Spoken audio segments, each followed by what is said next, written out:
Hello दोस्तों, आज हम पृथ्वीराज चौहान के बारे में बात करेंगे। उनकी जीवन शैली पर कुछ नज़रें डालेंगे और आपको बताएंगे कि कैसे पृथ्वीराज ने चौहान वंश का नाम रोशन किया था। और उनकी युद्ध कला से तो उस समय पूरा देश परिचित था, जिससे शत्रु उनके सामने आने में डरते थे।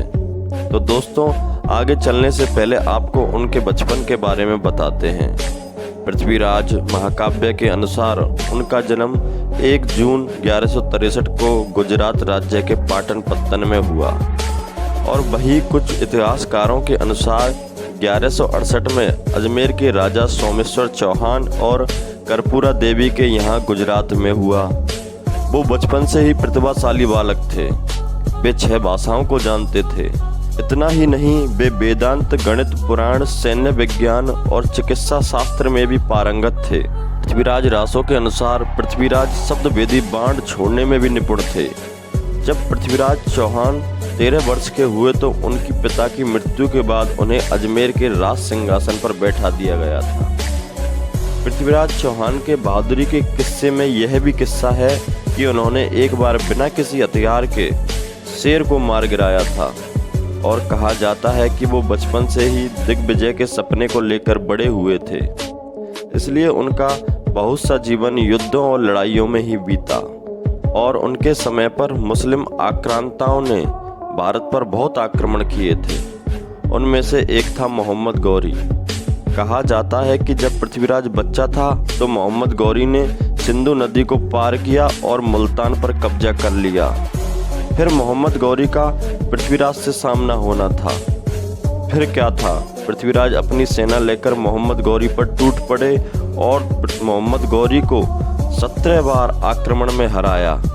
मोहम्मद गौरी अपनी जान बचाकर गजनी भाग गया। पृथ्वीराज ने उसे अपनी सीमाओं से बहुत दूर खदेड़ दिया। फिर इसी बीच पृथ्वीराज की प्रेम कहानी ने एक मोड़ लिया। कन्नौज के राजा जयचंद की पुत्री संयुक्ता पृथ्वीराज की वीरता से परिचित थी। वह उन्हें मन ही मन प्रेम करने लगी थी, परंतु जयचंद को पृथ्वीराज पसंद नहीं था और जयचंद ने संयुक्ता के स्वयंवर में सभी राजाओं को आमंत्रण भेजा, बस पृथ्वीराज को छोड़कर। इसलिए पृथ्वीराज स्वयंवर के बीच आकर संयुक्ता को भगा ले गए। कहा जाता है कि पृथ्वीराज की सेना में हजारों हाथी, 10,000 घुड़सवार और लाखों पैदल सैनिक थे, इसलिए उनसे लोहा लेने की हिम्मत किसी में नहीं थी। फिर गजनी लौटे हुए गौरी को समय मिल गया और उसने अफगान और तुर्की घुड़सवारों की 1,20,000 की सेना इकट्ठी की और 1192 में तराइन का दूसरा युद्ध हुआ और हमारे प्रिय अजय सम्राट पृथ्वीराज चौहान को बंदी बना लिया गया। फिर पृथ्वीराज रासो के अनुसार पृथ्वीराज को गजनी ले जाया गया और उसकी दोनों आंखें निकाल ली गईं। यह सुनकर कवि चंद्रबरदाई ने गजनी की यात्रा की और गौरी को चकमा देकर एक स्पर्धा रखवा दी, जिसमें पृथ्वीराज ने अपनी शब्दवेदी बाण विद्या का उपयोग करते हुए मोहम्मद गौरी को मार गिराया। और फिर चंद्रबरदाई और पृथ्वीराज ने कैद से बचने के लिए एक दूसरे को मार डाला।